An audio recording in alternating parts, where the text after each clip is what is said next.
अस्सलाम वालेकुम। SM news के साथ मैं हूं मुक़द्दर रज़ा। एसएम न्यूज़ स्टूडियो में खुशामदीद। खबरों का सिलसिला बढ़ाते हुए हम शामिल करते हैं कराची से।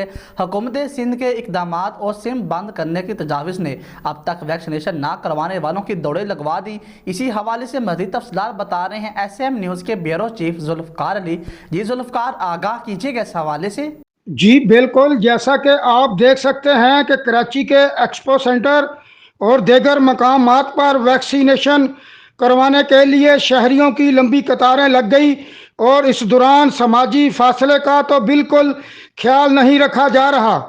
दूसरी जानब महकमा सेहत सिंध ने कराची शहर के हर ज़िला में कम अज़ कम एक वैक्सीनेशन सेंटर 24 घंटे खुला रखने का फैसला किया है।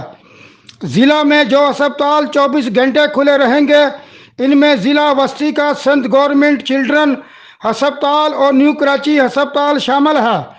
ज़िला शर्की में एक्सपो सेंटर और ओजा सेंटर वैक्सीनेशन के लिए 24 घंटे खुले रहेंगे, जबकि ज़िला जनूबी में खालिक दीना हाल और जनाह अस्पताल शामिल हैं।